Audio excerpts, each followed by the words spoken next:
All right, everyone. Good morning. Welcome to the August Business Connect call with the City of Hemet and the Great Hemet Chamber of Commerce, Hemet San Jacinto Chamber of Commerce. And today we have a lot of good stuff happening. We're going to go over a quick city updates. We have a great interview planned out today.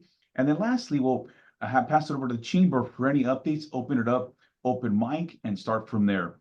So on behalf of the City of Hemet, the city manager, Mr. Mark Presswidge, will be unable to make it, but I'll be filling in on his behalf. I am Ben Sandoval, the Economic Development Manager for the City of Hemet, and we'll be going over some great stuff. But before we get started, I'd like to go over in the room here, see if there's any city staff.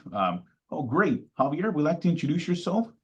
Absolutely. Good morning, everyone. Good morning. My name is Javier Nolasco. I am the Chief Building Official, Deputy Fire Marshal for the City of Hemet, and it is a pleasure to be here with you guys. There we go. I like that spirit, Javier. Where to get us started today? Is there any other staff member that from the City of Hemet? I see someone else join, I believe. Ed Clark with the City of Hemet Fire Prevention Bureau. Perfect. Thank you for coming on in here. And I believe that is it on the city's behalf. Cindy, would you like to introduce yourself as well? I'm Cindy Lemke, the Executive Director for the Hemet San Jacinto Valley Chamber of Commerce. Perfect. Well, we're going to get started here. Before we get started with the interview, do have some quick city updates I'd like to go over. On Tuesday, we had our Hemet City Council, which they approve I believe one of our first ever economic development strategic plans. And in that plan, there's over 30 plus items that I recommend you go in there, check out what's happening in the next 1 to 2, 3 years, because we have some ambitious plans, ambitious goals, but we plan to hit those goals in the upcoming years. On top of that, the commercial facade improvement program, if there's any business here that's in the downtown district or shopping center areas, you definitely want to apply for the commercial facade improvement program, which opens up on Monday. There's going to be a 60-day window period to apply. And once we get the applications, we will review those. Those are up to $30,000 for downtown businesses and up to $330,000 for big shopping centers. Now, there is a match involved, but you can get more information at hemetca.gov/economic development or econdev to get the updated information on what's happening. Yesterday, we attended the State of the District City. The City of Hemet was there representing our great supervisor, Etienne Gutierrez. What a great event. There was all kinds of different Riverside County departments. It was great to see our great neighbors, the Hemet San Jacinto Chamber there as well, supporting. Cindy and Kevin, was great seeing you there yesterday. We had our great fire chief receiving an award from the supervisor, so we're very proud. The Hemet's getting out there. We're getting out there for good field stories, because I've probably said this 100 times, but I'm going to keep saying it a million times. Hemet is back, and we really want to showcase that. So that was a great, great event. Now I can go on for another 20 minutes, but the show is not about me today. We have an interview that we want to get started. I'll touch on 2 more city items towards the end. So I'd like to start the interview with none other than Dana Harrington. Dana, how are you today? I am great. How is everybody? Good, yeah. So Dana, I believe you're part of our police department here. What can you tell me a little bit about yourself, your role? What have you been doing since I believe this is a new role that was just part of the PD. Yes. So what have you been up to the past couple months? So I actually applied for the department in 2015. Got hired as a community services officer here with the department. I worked on patrol. I've been a collision investigator in the traffic bureau. And then recently, I came over to the Organized Retail Theft Prevention Task Force, which is a brand new bureau here in the department, focusing on organized retail theft. So they put me in here. I've been here since April 1st. I'm kind of the business police connection, obviously not emergency, the crime stuff, 911 stuff, but any police business problems, issues, concerns, questions, whatever, they can contact me. I can forward them to the correct people if they need to, if I can't answer their questions. And right now we're focusing on the retail businesses. So I go out and contact them, see what their problems are. We set up different blitzes and stuff that I'll talk about later. And I work with a detective and a crime analyst and a sergeant. And so there's 4 of us here in this bureau. That is great. Great way to start the conversation out. Dana, we have a lot of businesses here. The chamber has over 500 plus members. Some of them, and our city ourselves have over 2,500 registered business licenses. A lot of those are brick and mortars, hospitality businesses that are selling different items, different necessities. With that said, can you talk a little bit about the retail theft prevention program, maybe some statistics that you may have, and also if you can elaborate a little bit more. I believe there's a quarterly roundtable that the police department has. Yes. Maybe you can touch on that so our businesses are more aware of what police is doing to really bring in economic development, because police at the end of the day we like to consider a partner of economic development. So let us know. Yes. So our department recently received a organized retail theft grant from the state of California, and it was about $2.5 million. We created basically a 4-position bureau that focuses just on organized retail theft. Again, that's myself, a detective, a crime analyst, and a sergeant. Organized retail theft in general is a huge nationwide problem. I think in 2022 there's like $100 billion a year that was lost in just 2022, and the city of Hemet had a substantial amount, as a part of that in 2022 as well. We have the Riverside County District Attorney, their office has assigned an actual specific district attorney to handle these cases. So we meet with her, and she goes over laws with us and what we need to do and work with our businesses to get these people prosecuted and, to actually serve time in jail and not just the slap on the wrist. We have monthly blitzes, meaning we kind of will be undercover outside of retailers, and that just goes by statistics and talking to the retailers. My detective partner and I will go out and speak to businesses and stuff and see who's got problems at that time, whatever, and then we'll choose a business for that month. And we work with CHP also at these events. We'll kind of just be undercover and work with the loss prevention for shoplifters, arrest them, take them to jail, even if it's under the 950 felony amount. We're trying to teach them that we're not going to stand for theft in Hemet anymore. I mean, I know it's a crime. It's always been a crime, but with California laws and stuff lately, they know what they can get away with and what's just a ticket. But now we're sending everybody to jail. We're building these cases over a year. If within a calendar year, if one single person steals over $950, we can turn that into a felony. So this is where we work very closely with our retailers to get us the information. Hey, this person hit this time, and they may have hit at Target and Bath and Body Works, whatever. We put all these cases within a year together to try to get them these big felony charges. And there's also, I don't know if anybody's heard of fences and boosters, but in retail theft and stuff, there's fences who they basically are the ones that they knowingly buy stolen products to sell for a profit. So they'll get the little, the boosters to go steal the stuff. They'll go steal whatever they need at the time. It could be medicine, it could be clothing, it could be shoes, whatever. They'll go take it back to them for a very small portion that they get paid, and then those fences will sell for a higher profit wherever they sell. If we can catch those, that's awesome. Like, that's what we want, to get those big guys. But these little guys that are stealing every day, we're hammering down on them as well. So, and there's some shock on their face when they realize they're not just getting a ticket, when they get caught and actually get taken to jail. What are you doing? This is just a ticket. It's funny to see the responses. So what I'm getting from there is that there no small crime is, I mean, it doesn't matter, report it, because you can build a case from it, even if it's a pair of socks, whatever the case may be. Right, But is that what we're getting here? correct. We need, so before, because of the California laws, Mhm.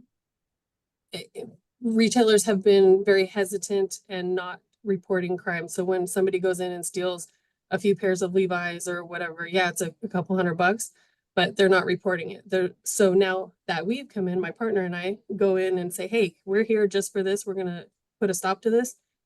They're actually starting to report. We are asking them to report, whether it be calling us, our dispatch, or we have an online portal. We're asking them to report. So we're seeing an uptick in reporting because they're actually reporting the crime. It's not like there's more. It's just that they're actually reporting, which is great though, because we're going in and, we're able to match these people up. We already have, we've had 5 blitzes, 28 arrests so far, with several more. I have a stack of folders here to my right, that we're building cases on. Just in those 28 arrests, there was about 25,800 amount was stolen. We recovered about 33,000. That was because of a search warrant that we did. We came across a bunch of tools and stuff in his property, but it's already proving to be a huge thing. It sounds like a huge thing, and Dana, I also want to acknowledge the police chief. I just saw him on my screen. Police chief, welcome. Thank you for joining us this morning. Thanks, Ben. Appreciate it. Thank you, chief. And I'm here for any questions anybody has them, and I'm here to assist Dana. I think you came into the same one at the right time. She's got the Perfect. expertise on the ORT stuff, but I can expand further, and then I can give a little statistics on overall crime when you guys are ready for it.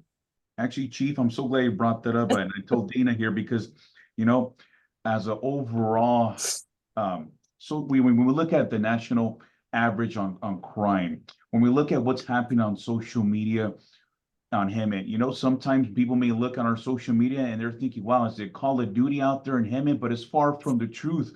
We're actually, statistics wise, I'm hoping we can share a little bit where we're at as a national average, where the Hemet at is, where are we going, and maybe some percentages on where we were last year compared to this year.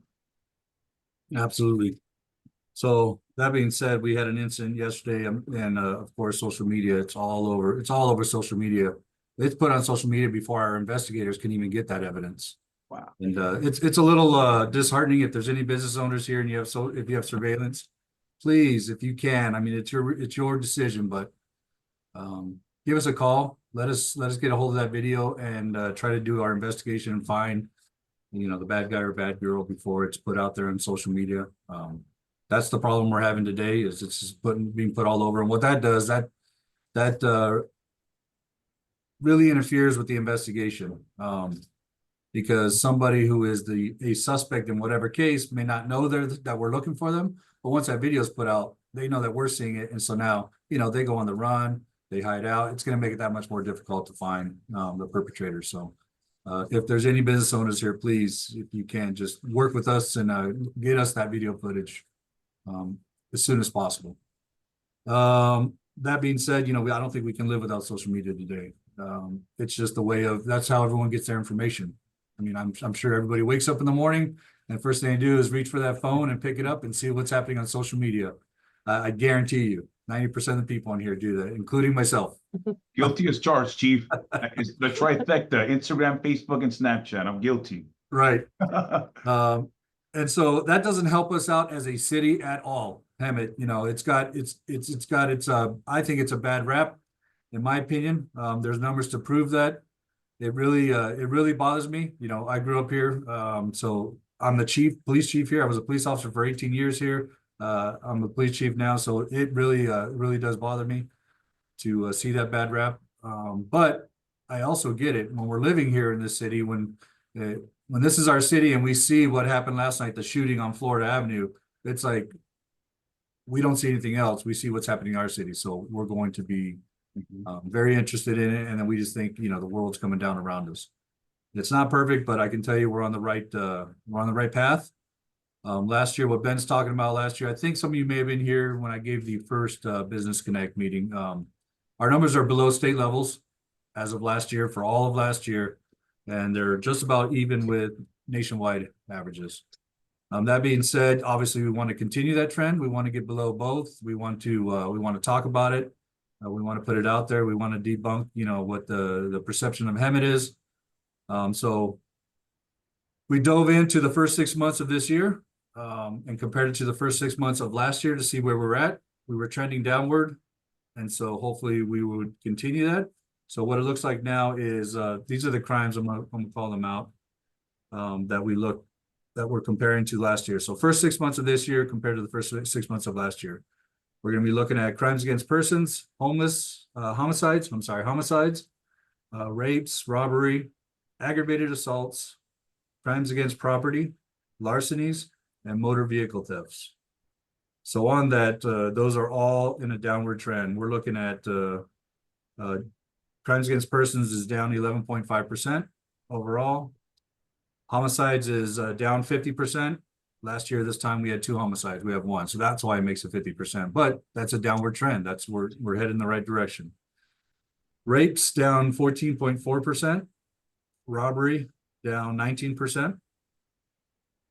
Aggravated assaults down 4.8%. Crimes against properties down 23.7%. That's really important for our business owners. Larcenies down 15%. And motor vehicle thefts is a huge one, and I said it before. I attribute that to our cameras that are being installed and the flock cameras and the condors that are going to be being installed here very soon. That's right. That is down almost 50%. We're at 49% drop from 6 months compared to last year with motor vehicle theft. So we're still continuing the right trend, and that's the direction we're going to go. I promise you we're doing everything we can, but we're here to work with everybody on here. Please pass the word. Dana's out there. It was very important to get Dana's position filled and out there, the business liaison for the department, especially with all this organized retail theft. The word's getting out there. Don't steal here in Hemet. You can steal, you may get away with it the first, second, third time. You may have some past case within the last year. We're going to find you. You're gonna pay for your crimes, essentially. So any questions? I'm open to them. Anything further, Ben, let me know. Thank you, Chief. And then we have a couple more questions. I think one of them is for you as well. So I'm going to get back to you on that one. Thank you, Chief, for the celebrity question in there. And I wasn't joking when I said, please, we might have to hire the fire chief, the police chief to join economic development with us, because the way he's talking about changing our image, I think we may open up economic development position for your chief, just FYI. I'm shoulder and shoulder with you, regardless of this position or not. We all work in the same city, so. There you go. I like that. Hand in hand. So with that being said, thank you, Chief, on that one. Dana, back to you on this particular, what can businesses do in the event that they happen not to be at their particular brick and mortar, they're out? Is there a particular letter, I think I may have heard, that you can elaborate on what they can do to have their place more protected when they're not there? Yes, so we have a thing called a 602 letter, which is a trespassing letter, and Chief also would probably be able to talk better on this. But it's where businesses can sign a form allowing our officers to deal with problems on their property after hours, basically. So we don't have to find a contact to say, hey, can we remove these people on your property? They sign it, it's good for a year, and it allows us to go onto the property and remove the people if necessary, get them off of there without needing to work or, have them come respond or something right away. We also have a program called CityNet, which offers resources to homeless individuals. We use them quite often. We have our ARROW team, which is Active Engagement Response and Outreach team. They deal with a lot of that as well. They work very closely with CityNet and tackling blight and upgrading housing conditions, stuff like that, improving overall property images around the city. So you'll see them out there, trying to take care of that stuff.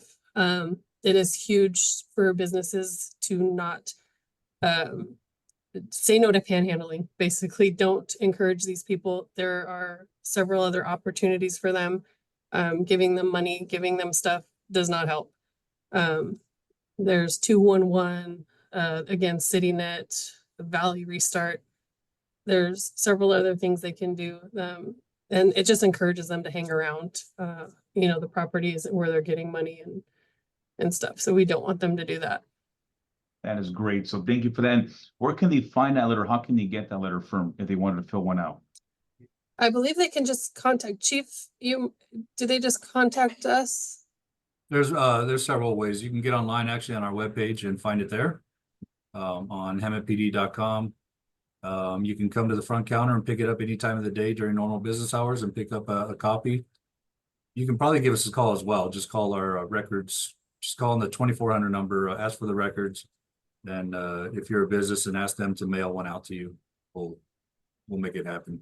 Or Dana and her team, if they're in the area, they always carry them with them. I mean, they can they're proactively out there reaching out to the businesses to try to get these out there and signed. We even have when it comes up close to the year that's expiring, we have a spreadsheet that shows us that, and we'll recontact that business to get it updated to the next full year. Was there a question, Mr. Clark? Yeah, Ben. Hey, Chief. In fire prevention here, we do a lot of annual business inspections. Would it be helpful for us to pass those out too, or at least offer it to the business owner when we're there doing the annual inspection? Absolutely. Yeah, if at minimum we can get you a card or a contact, then you can just say, here's a trespass letter, contact so-and-so at the PD, and they'll get you a business trespass letter. Absolutely. Great. The more All right, people great. out there, the better. The easier it's going to make it. Thanks, Chief. About 6 months ago, we did go from one end of Florida Avenue, and we pretty much touched every business on Florida Avenue and goes out. There we go. Perfect. So Dana, kind of moving on here. The other day, I was at JCPenney. I like to get new work shirts here at City of Hemet, look sharp. At least I try. And then I noticed there was a particular camera there. I wasn't sure what it was, but then you know what? I realized I went to Walmart. It was there as well. Maybe you can elaborate, or the chief, on what exactly those are and what are they meant to do. Well, first of all, are you sure you paid for those shirts? Because I saw you on camera. Now that I think about it, so I went to Walmart. So those are LVT cameras, live view technology. Okay. We have 4 throughout the city. There are JCPenney's and Walmart do have their own that we can access. They are live view, so we can watch things streaming live if we need to. We can also go back up to a certain amount of time and find like our shopliftings. So when we get reports of shopliftings, we can go back. You can see them exit, you can see the vehicles they get in. If so, they are a great tool. We use them all the time. They've found other crimes, and we have the ability to relocate them as needed. So right now they're at, some places that need them, that we're testing them out at these places. In a month or 2 or 3 or whatever, we can move them around. They're easily hooked up to a vehicle and off they go. There's 3 individual cameras on one mast on one trailer. So they kind of can look in all different directions as needed. Thank you for that, because really want to make sure that our businesses are aware that City of Hemet is trying to be out there. We can't be there everywhere. It's a big, big city here. We're trying our very best with the resources we have to be in places that we normally wouldn't be at different times. But you know what? We may have technology that gets us there. Now, for the sake of time here, I have 2 more questions, one for the chief and one for Dana. Dana, for you, are there any tips and tricks that you can give businesses on how to avoid theft, break-ins, vandalism, etc.? Yes. So first of all, see something, say something. You got to report the crimes. We have a See, Click, Fix program in the city where you can report anything from abandoned vehicles to potholes to graffiti to a tree down, anything. Utilize that. We have a program called SEPTED. There's some of us are SEPTED practitioners. I'm actually in the process of getting my certificate, but that's where we can go out and assess properties, for different things, from landscaping to lighting, to make sure that your property is as safe and well maintained and that it could be to prevent any type of crime. We want this problem to, go away. The more inviting these buildings and stuff can look and feel safe for customers, for employees, for anything, the better it'll be. Thank you, Dana, on that one. And last question, Chief, before we conclude here, more for you here. We've done a citywide survey. We have businesses continually contact us about mental awareness, mental health. We're aware as a national average, maybe mental health is going up. Maybe a little bit more on what your department is doing to better prepare for mental illness, et cetera, and how we're facing that forward. Yeah, specifically as a department, we have a clinician that's actually here at the department 4 days a week.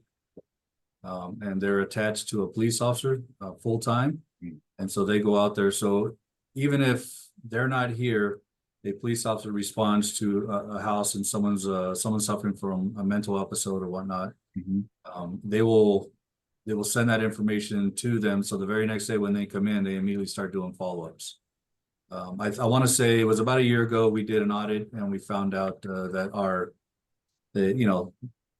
the code for mental illness is 5150. I'm sure everybody knows that. So those went down by 50% call volume in 1 year. And that was after we had that full-time clinician. We do have, we aspire to have a second team out there. But that's right now it's dependent on staffing. We do have actually money set aside through a grant already to pay for that position. We just have to get the appropriate staffing. So we'll have 2 full teams out there. I know the state more and more has the vans going around town helping out as well.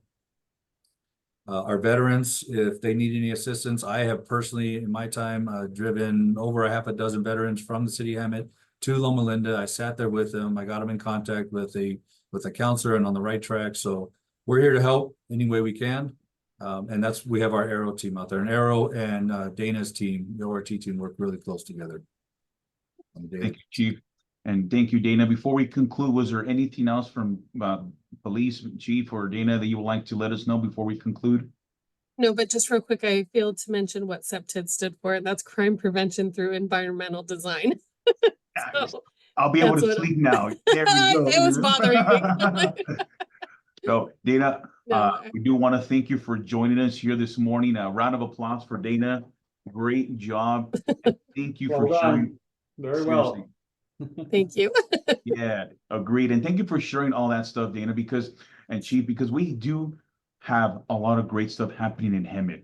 May not be showcased. We're starting off small, but we're going to go big. And we're going big because the economic strategic plan was just approved on Tuesday by City Council.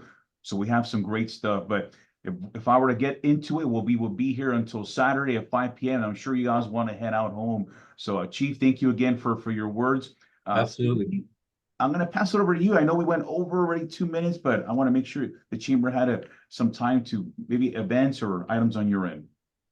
Well, very quickly, I just want to make sure everyone knows and shares and shows up to the Business Expo that we're having at the Soboba Event Center next Thursday, 5 to 7:30. And it's to inspire, support local, shop local, eat local, play local, meet the businesses that are here in town, organizations, workforce development, SBA, local dignitaries, and have a wonderful time connecting and learning more about your community. So that's next Thursday, the 22nd, Soboba Event Center. And you can call us at the office or check our website, hsgc.com. Nice. Thank you, Cindy. Anything else on your end? Or that was it, right? That one. We have a lot too, and I can keep you here till You do. Saturday, but I won't. So call us at the office, check Sounds our great. website, and we hope to see you next Thursday. Thank you, Cindy. The city of Hemet will be there, I believe police as well. So we'll have some booths there ready to go. So everyone, thank you. Please go to hemetca.gov/economic development to get all the latest economic development grants, programs. In a few months, when you log in there, it's going to look like a Michael Bay film. We're working on making it plastered in a sense that it's good image, good branding, and that's what we want. So Stay tuned. Again, thank you to police for being here and some great stuff they're doing, and everyone have a great rest of your day. Thank you. Thank Thank you, you. you too. Thanks, Ben. Thank you, everyone.